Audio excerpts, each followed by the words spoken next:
श्रीगजेन्द्र उवाच ॐ नमो भगवते तस्मै यत एतच्चिदात्मकम् पुरुषायादिबीजाय परेशायाभिधीमहि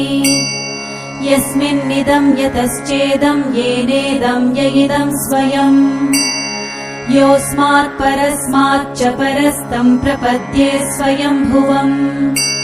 यस्वात्मनीडं निजमाययार्पितम् क्वचित् विभातम् क्व च तत्तिरोहितम् अविद्धदृक्साक्ष्युभयम् तरीक्षते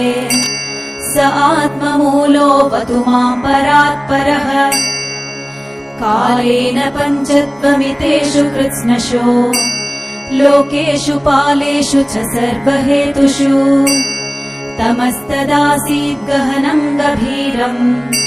यस्तस्य पारेऽभिविराजते विभुः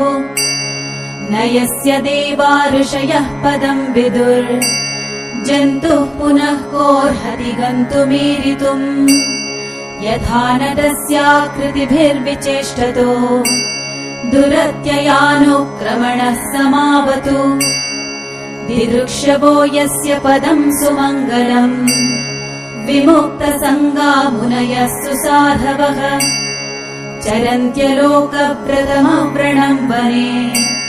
भूतात्मभूताः सुहृदः समे गतिः न विद्यते यस्य च जन्म कर्म वा न नामरूपे गुणदोष एव वा तथापि लोकाप्ययसम्भवायया स्वमायया तान्यनुकालमृच्छति तस्मै नमः परेशाय ब्रह्मणेऽनन्तशक्तये अरूपायोरुरूपाय नम आश्चर्यकर्मणे नम आत्मप्रदीपाय साक्षिणे परमात्मने नमो गिराम्बिधूराय मनसश्चेतसामपि सत्त्वेन प्रतिलभ्याय नैष्कर्म्येन विपश्चिता नमः कैवल्यनाथाय निर्वाणसुखसंविदे नमः शान्ताय घोराय मूढाय गुणधर्मिणे निर्विशेषाय साम्याय नमो ज्ञानघनाय च क्षेत्रज्ञाय नमस्तुभ्यं सर्वाध्यक्षाय साक्षिणे पुरुषायात्ममूलाय मूलप्रकृतये नमः सर्वेन्द्रियगुणद्रष्ट्रे सर्वप्रत्ययहेतवे असताच्छाय योक्ताय सदाभासाय ते नमः नमो नमस्तेऽखिलकारणाय निष्कारणायाद्भुतकारणाय सर्वागमाम्नाय महार्णवाय नमोपवर्गाय परायणाय गुणारणिच्छन्नचितुष्मपाय तत्क्षोभविस्फूर्जितमानसाय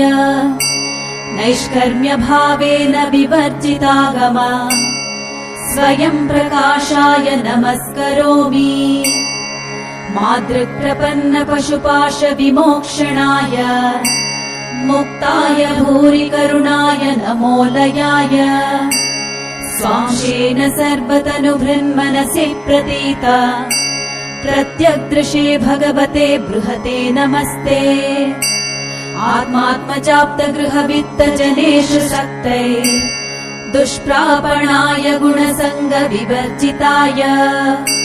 मुक्तात्मभिः स्वहृदये परिभाविताय ज्ञानात्मने भगवते नम ईश्वराय यं धर्मकामार्थविमुक्तिकामा भजन्त इष्टां गतिमाप्नुवन्ति किं चाशिशोरात्यपि देहमव्ययम् करोतु मेदभ्रदयो विमोक्षणम् एकान्तिनो यस्य न कञ्चनार्थम् वाञ्छन्ति ये वै भगवत्प्रपन्नाः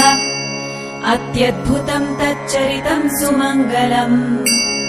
गायन्त आनन्दसमुद्रमग्नाः तमक्षरं ब्रह्म परं परेशम् अव्यक्तमाध्यात्मिकयोगगम्यम् अतीन्द्रियम् सूक्ष्ममिवातिदूरम् अनन्तमाद्यम् परिपूर्णमीडे यस्य ब्रह्मादयो देवा वेदा लोकाश्चराचराः नामरूपविभेदेन फल्ग्या च कलया कृताः यथार्चिषोऽग्ने सवितुर्गभस्तयो निर्यान्ति संयान्ति असकृत्स्वरोचिषः तथा यतोऽयम् गुणसम्प्रवाहो बुद्धिर्मनः खानि शरीरसर्गाः स वै न देवासुरमर्त्यतिर्यन् न स्त्री न षण्ढो न पुमान् न जन्तुः नायम् गुणः कर्म न सन्न चासन् निषेधशेषो जयतादशेषः जिजीविषेणाहमिहामुया किम् अन्तर्बहिश्चावृतये भयोऽन्या इच्छामि कालेन न यस्य विप्लव तस्यात्मलोकावरणस्य मोक्षम् सोऽहम् विश्वसृजम् विश्वम् अविश्वम् विश्ववेदसम् विश्वात्मानमजम् ब्रह्म प्रणतोऽस्मि परम् पदम्